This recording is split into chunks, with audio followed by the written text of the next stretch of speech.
What's up, YouTube? Party Professor here, coming at you with another video, and this is what I like to call my favorite budget AR-15. So everybody knows there's a ton of AR-15 manufacturers out there. A lot of them are priced all over the board. You can go anywhere from $400 up to $4,000, depending, and even beyond that, depending on what your budget is. But some of that I think is a little excessive. So I want to talk to you about what I've found that works really good for me and comes in at a really respectable price, I think.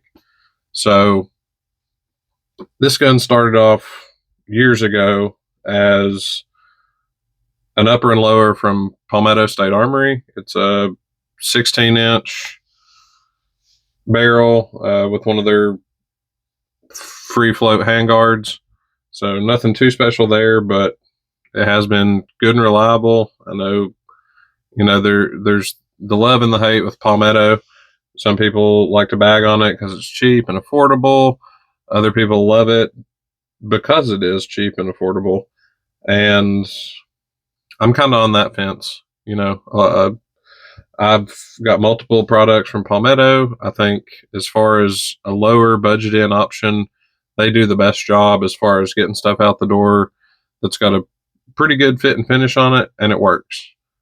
The only thing I can really say negative about their ARs is, it's not really a negative, it's just a pretty common practice across the board for lower end builds, is they're overgassed just to be reliable, which is not necessarily a bad thing, because it will feed really any type of ammo. I've run all kinds of rounds through this thing without any issues. It's got good accuracy, it feeds good, it's reliable. It's just not the best that you can get, which anybody buying Palmetto knows that up front going into it.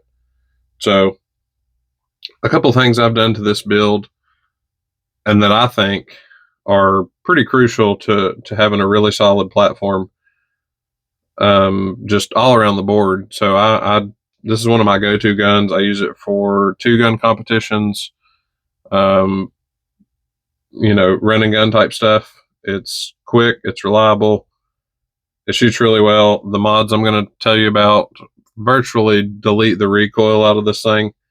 So it's stuff that I like and it works for me. And so I wanted to share it with you.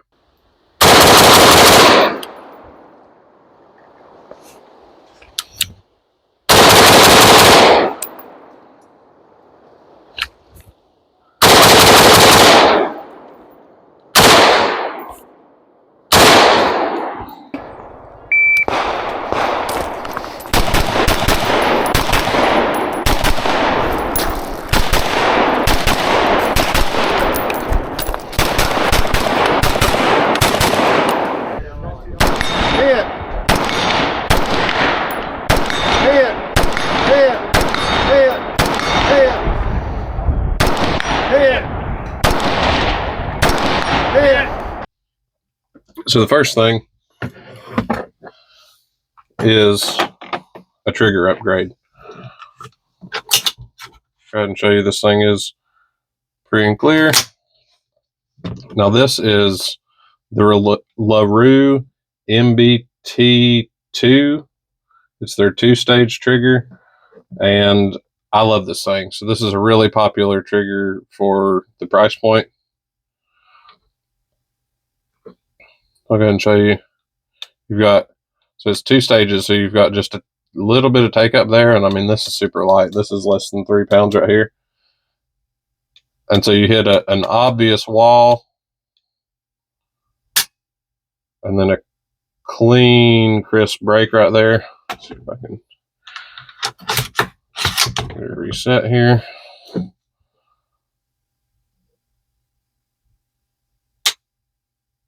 Nice, tactile, good rebound reset, and then you don't have to let that out when you're shooting. So initially up front, I was a single stage trigger kind of guy, and I thought in my mind that I wouldn't like a 2-stage until I ran one. I have aftermarket single stages in some other guns that I had previously, and as soon as I got this trigger, I fell in love with it. So it's,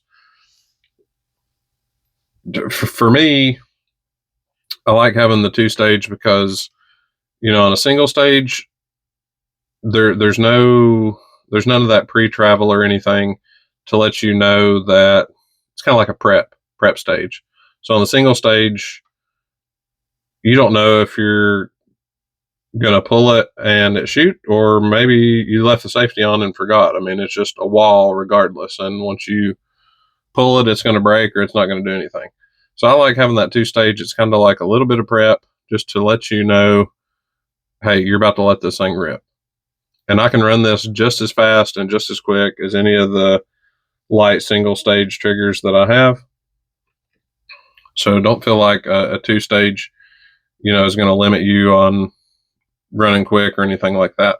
Another thing I really like about this trigger that I feel like goes unnoticed is the trigger shoe on this thing. So it is machined, and it's really wide, and it's perfectly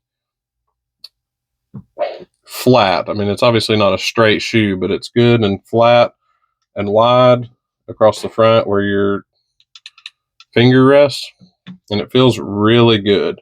And so I've personally compared this beside the Geisley 2-stage trigger that's very similar, and they are super close, almost identical. The Geisley's maybe just a tad crispier. I mean, again, most people wouldn't notice it, but the Larue has a lot better shoe on it, in my opinion. The Geisley is really, I mean, it's like a mil spec, essentially. I mean, it's a nicely done mil spec is what it looks and feels like. So seeing as this is a lot cheaper than the Geisley, and the shoe's a lot nicer, and the brake and the reset are almost identical. I mean, it's maybe like a 10% difference. I highly recommend these. You can find these on sale for like $100. They're made out of tool steel, so they're super tough, durable, and I mean, these things just run. So trigger upgrade is one recommendation. The next is just get yourself some kind of brake.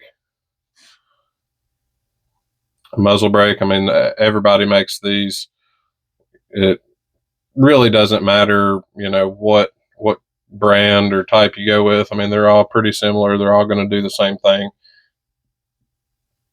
This is a Strike Industries. I think it's the King Crown or something like that. Yeah, it was on sale. Pretty cheap. I think it was less than $50. But again, that's personal preference, kind of like the trigger. But I do highly recommend the Larues. They're good, solid triggers for the money. And so the last thing that really makes a difference, and I've been recommending to everybody since I bought one. Give me a second here to get it out of the gun.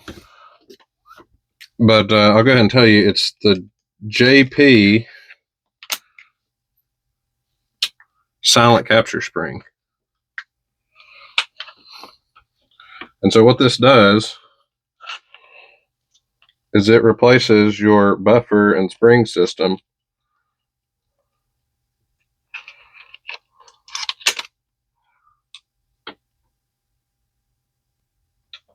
So this JP thing, it's their silent capture spring. So it's an all-contained buffer and spring system. Now you can see mine's dirty because I use it and shoot with it. And this thing makes a nice, noticeable difference in felt recoil and just the way the gun cycles and sounds. So like I mentioned earlier, with budget ARs being overgassed for reliability, you can get into tuning the gas blocks or putting an adjustable gas block on there and tuning it. And then you kind of run into some potentially some issues there with getting it tuned right and getting it picky on ammo. So for me, in my opinion, this right here, it takes some recoil out. It takes, if you've ever shot a budget or overgas gun, there's that like metallic twang in the buffer tube when you shoot. This right here eliminates all that. So it makes it cycle a lot smoother. It's a lot quieter. It reduces some recoil. It's just all around a good product. And it's just a nice, simple one-piece design like this that you slide in the buffer tube and you're good to go. Now, these are a little pricey. I think around $150, but highly, highly recommend this. I mean, these things turn a budget gun into what feels like a premium shooting AR. I mean, you can really tighten up your groups with this. I mean, this and a trigger upgrade and the brake. I mean, you virtually delete what little recoil a 223 or a 5.56 puts out. So highly recommend that. Along with doing a trigger upgrade, putting a brake of some sort on there. A couple other things that I have on this gun that are, again, kind of personal preference, but I'll just give you a quick rundown. Got an older Surefire Scout on there. I do recommend a weapon light of some sort. And then the Viper PST Vortex. Now, this is a pretty sweet little LPVO. This is a 1x6. Probably can't get a picture of it. No, not going to work. But so it's got a fairly traditional crosshair reticle system, which I really like, just because it's really easy when you're running quick to find the center. It does have an illuminated dot in the middle, but even if you pull your gun up and you're off center a little bit, you can just track those crosshairs right to center and you're good to go. So this is kind of like the king of what most people call budget LPVOs. You can pretty regularly find it on sale with the mount for about $500. And personally, I've used this side by side against the Razor, and this is 75-85% as good as the Razor and comes in at like a third the price. So I highly recommend this. It's a great, fairly reasonable entry into the LPVO world. The old saying is your optic should cost as much as your gun. So in this case, that's pretty much on par. You can pick these Palmetto guns up very reasonably now. If you piece it together yourself, you're talking under $500. Now, when I did this, they didn't have this option. So the only recommendation I would make now, if you have the funds, Palmetto now offers some of their AR variants, or their uppers at least, with an FN cold hammer forged barrel, which is a tremendous upgrade. I've seen those recently in the like $450 range for the uppers. So if I had this to do over, I would spend the extra cash on the upper to get that FN barrel, just because longevity, and that cold hammer forged and their chrome lining is notoriously durable and reliable, and just a sweet setup. So other than that, this is my take on the best budget AR setup and what you could use to get into the market and have kind of like a do-it-all gun. Like I said, I run competitions with this. I play around with it. You could use this for home defense or whatever. On the 1-power on the scope, it runs like a red dot. So it's a kind of like a do-all utility tool, if you will. So check some of these mods out. Let me know what you think. Let me know what you're running. If you've got something you like better or worse, or, give me some ideas. Because like I said, this is what works for me. So drop a comment down below. Let me know what you think.